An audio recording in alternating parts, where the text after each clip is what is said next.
Hello all, welcome to toppers world. ഇന്ന് നമ്മൾ നോക്കാൻ പോകുന്നത് 9ാം ക്ലാസ്സിൻ്റെ അടിസ്ഥാന പാഠാവലിയാണ്. മലയാളം 2 അടിസ്ഥാന പാഠാവലി പുതിയ പാഠപുസ്തകമാണ്.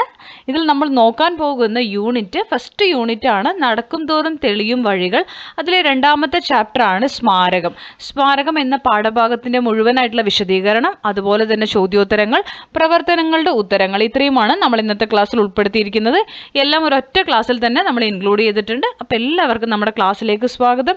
ക്ലാസ് തുടങ്ങുന്നതിന് മുമ്പ് നമ്മുടെ ഈ ചാനൽ ആദ്യമായി കാണുന്നവരാണ് നിങ്ങളെങ്കിൽ സബ്സ്ക്രൈബ് ചെയ്തൊന്ന് സപ്പോർട്ട് ചെയ്യുക. അടിസ്ഥാന പാഠാവലിയുടെ മാത്രമല്ല, നിങ്ങൾക്ക് ഉപകാരപ്പെടുന്ന നിങ്ങളുടെ എല്ലാ സബ്ജക്ട്സിൻ്റെയും ആവശ്യമുള്ള ക്ലാസ്സുകൾ നമ്മുടെ ചാനലിലൂടെ നിങ്ങൾക്ക് ലഭ്യമായിരിക്കും. അപ്പോൾ നമുക്ക് നോക്കാം. സ്മാരകം. ഇളം കാറ്റിൽ തൂവലുകൾ മണ്ണിലേക്ക് പറവയുടെ വഴികൾ തെളിയുന്നു. അപ്പോൾ ഇതിലെന്താണ് നമുക്ക് നോക്കാം. സ്മാരകം. അപ്പൂപ്പൻ താടിയുടെ പറക്കത്തെ വിനീതമായ ഒരു ശ്രമമായി കാണണം. അപ്പോൾ അപ്പൂപ്പൻ താടിയുടെ പറക്കത്തെക്കുറിച്ചാണ് ഇവിടെ പറയുന്നത്. അതിൻ്റെ ഒരു ചെറിയ ശ്രമം അല്ലേ, പറക്കാനുള്ള അതിൻ്റെ ശ്രമം. ചിറകുകളുണ്ടോ? അതിന് ഇല്ല, ചിറകുകളില്ല. ദേശാന്തരം വിധിച്ചിട്ടില്ല. ആകാശവും സ്വന്തമല്ല. അതിനൊരു ദേശമെന്നുണ്ടോ? ഇല്ല. ആകാശം അതിന് സ്വന്തമാണോ? അതുമല്ല. എന്നിട്ടും അത് പറക്കുന്നു. പക്ഷേ അതൊന്നും ആലോചിക്കാതെ അത് പറക്കുന്നു, കുഞ്ഞിനെ എന്ന പോലെ. വിത്തിനെ മടിയിൽ വെച്ച്. ആ വിത്ത് നിങ്ങൾ കണ്ടിട്ടുണ്ടല്ലോ, അപ്പൂപ്പൻ താടി പറക്കുന്നത്. ആ വെള്ള താടിയുടെ അടിയിലൊരു എന്തുണ്ടാവും? വിത്ത് ഉണ്ടാവും അപ്പൂപ്പൻ താടിയുടെ. അതിനെയാണ് ഈ കുഞ്ഞായിട്ട് പറയുന്നത്. കുഞ്ഞിനെ എന്ന പോലെ വിത്തിനെ മടിയിൽ വെച്ച് എന്ത് ചെയ്യുന്നു? അത് പറക്കുകയാണ്. അത് കാണും സ്വപ്നത്തിലെ മരത്തിൻ്റെ തണലിൽ നാളെ ഒരാൾ വന്നിളവേൽക്കും എന്ന കവിത അതിനറിയില്ല. അറിവില്ലായ്മയുടെ ഭാരക്കുറവിൽ അത് പറക്കുന്നു. അറിവില്ലാത്തതിൻ്റെ ഭാരക്കുറവിൽ അതിന് ഭാരമില്ലല്ലോ, അപ്പം അത് പറക്കും. അതിനെ പക്ഷി എന്ന് വിളിക്കാതിരിക്കാൻ നാം കാണിക്കുന്ന കരുണയിൽ അത് കുറച്ചുകൂടി ദൂരം പോയേക്കും. അത് പക്ഷിയല്ല, പക്ഷെ അതിന് ഈസി ആയിട്ട് പറക്കാൻ കഴിയും. അപ്പോൾ അത് ഒരുപാട് ദൂരം അതിന് പോകാൻ സാധിക്കും. ധീരമെങ്കിലും എളിയ അതിൻ്റെ ശ്രമം വീണുപോകുന്നിടത്ത്. പക്ഷേ അത് എവിടെയെങ്കിലും പോയി വീഴുമല്ലേ. അപ്പൂപ്പൻ താടിയുടെ ഒരു പ്രത്യേകത അതാണ്, അതെവിടെയെങ്കിലും പോയി വീഴും. ആ പോയി വീഴുന്നിടത്ത് അത് അവസാനിക്കും അതിൻ്റെ യാത്ര.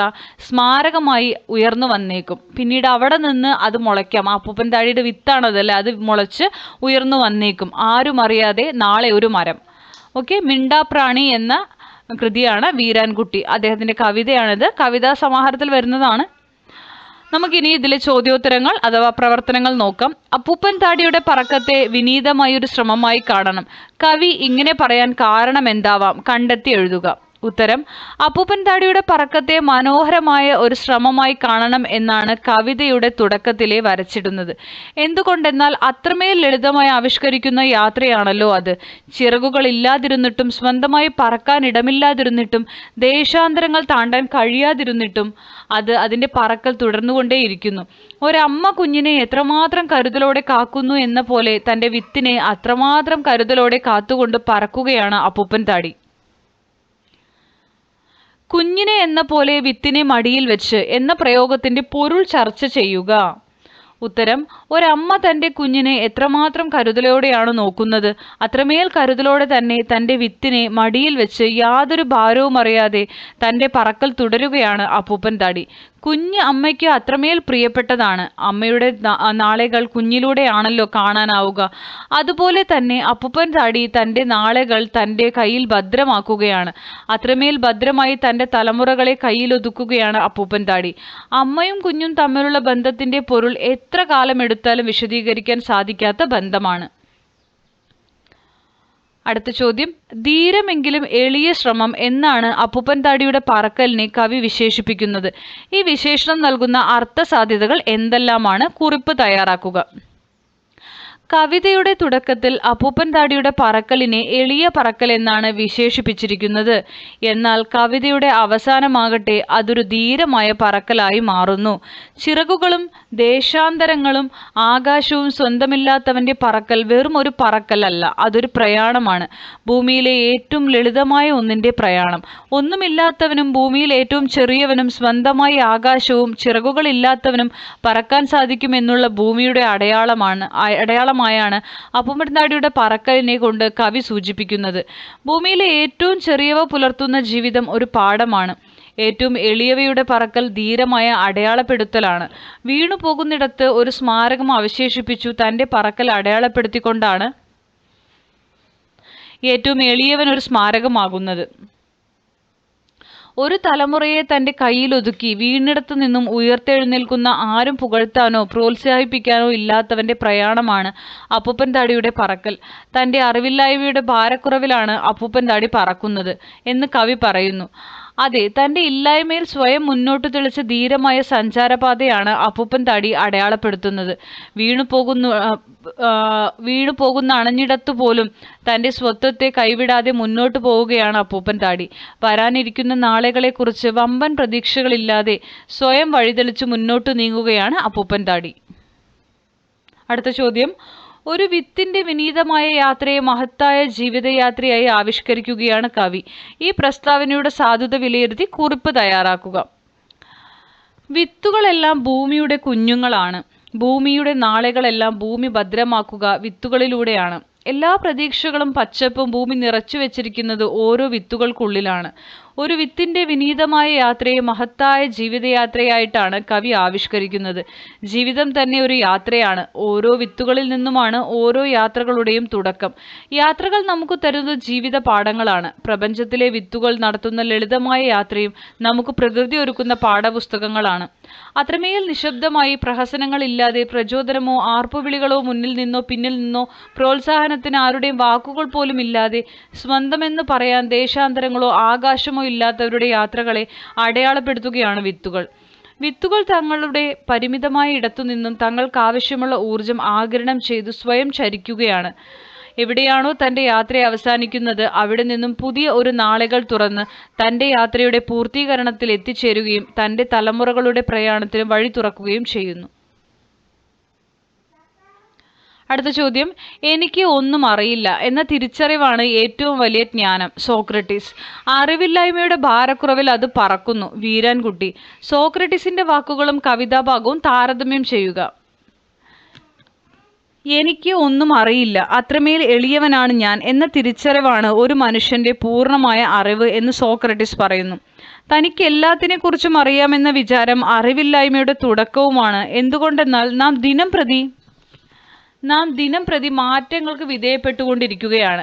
മാറ്റങ്ങളെ ഉൾക്കൊള്ളുന്നതിനും ജീവിതം അത്രമേൽ ലളിതവും നിഷ്പ്രഭവുമാണ് എന്ന തിരിച്ചറിവിൽ ജീവിക്കുന്നതുമാണ് ഏറ്റവും ലളിതവും മനോഹരവും.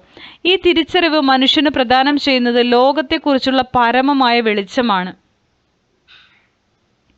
ഇതേ ആശയത്തെ ഉൾക്കൊണ്ടാണ് വീരാൻകുട്ടി തൻ്റെ കവിതയിൽ അറിവില്ലായ്മയുടെ ഭാരക്കുറവിൽ അത് പറക്കുന്നു എന്ന് പറയുന്നത്. ഒന്നും അറിയാത്തവന് തൻ്റെ മുന്നിലുള്ള പ്രതിബന്ധങ്ങളെക്കുറിച്ച് വളരെയേറെ ചിന്തിക്കേണ്ടി വരുന്നതിനെ എല്ലാം ചെറുതാകുന്ന തൻ്റെ കഴിവുകൾ കൊണ്ട് തരണം ചെയ്ത് ഒടുവിൽ അതിൻ്റെ യാത്രയുടെ അവസാനത്തിൽ പോലും തനിക്ക് താനായി നിൽക്കാനുള്ള തുടരാനുള്ള ഇടം കണ്ടെത്തുകയും ചെയ്യുന്നു. പ്രകൃതി പങ്കുവയ്ക്കുന്ന ചെറിയ ജീവകണങ്ങളുടെ ജീവിത പാഠമാണ് അപ്പൂപ്പൻ താടിയിലൂടെ വീരാൻകുട്ടി ആവിഷ്കരിക്കുന്നത്. അടുത്ത ചോദ്യം, ഇവിടെയുണ്ടു ഞാൻ എന്ന് അറിയിക്കുവാൻ മധുരമായൊരു കൂവൽ മാത്രം. ലളിതം. പി രാമചന്ദ്രൻ്റെ ആണ്. ഈ വരികളുടെ ആശയം കൂടി പരിഗണിച്ച് സ്മാരകം എന്ന കവിതയ്ക്ക് ആസ്വാദനം തയ്യാറാക്കുക. സ്മാരകം എന്ന കവിതയുടെ ആസ്വാദനമാണ് പി രാമചന്ദ്രൻ്റെ ലളിതം എന്ന കവിതയിലെ വരികളാണ് ഇവിടെ രേഖപ്പെടുത്തിയിരിക്കുന്നത്. ചെറിയ വാക്കുകൾ കൊണ്ട് അത്രമേൽ ലളിതമായി വലിയ കാര്യങ്ങൾ, വലിയ വർത്തമാനങ്ങൾ പങ്കുവയ്ക്കുകയാണ് കവി. ലോകവീക്ഷണങ്ങൾ തന്നെ 4 വരിയിൽ ഒതുക്കി ഏറ്റവും എളിയ ഒരു കിളിയുടെ ജീവിതത്തിലൂടെ ആവിഷ്കരിക്കുകയാണിവിടെ. മലയാള കവിതയിൽ വാക്കിൻ്റെയും സൂക്ഷ്മാനുഭവങ്ങളുടെയും ആഖ്യാനങ്ങൾ സൃഷ്ടിച്ച കവിയാണ് പി രാമചന്ദ്രൻ. കാൽപ്പനികതയെ മറച്ചിട്ട 90കളിലെ കവികളിൽ ഒരേ സമയം പാരമ്പര്യത്തെയും നവീനതയെയും മിതവാക്കായി സമന്വയിപ്പിച്ചയാൾ. ഏറെ എഴുതാതിരുന്നിട്ടും ഏറെ ആഴത്തിൽ മുഴക്കമുണ്ടാക്കിയ കവി. ലളിതമെന്ന് തോന്നുന്ന ഒരു പക്ഷിച്ചിറകിലൂടെ മനുഷ്യഭാഗധേയത്തെയും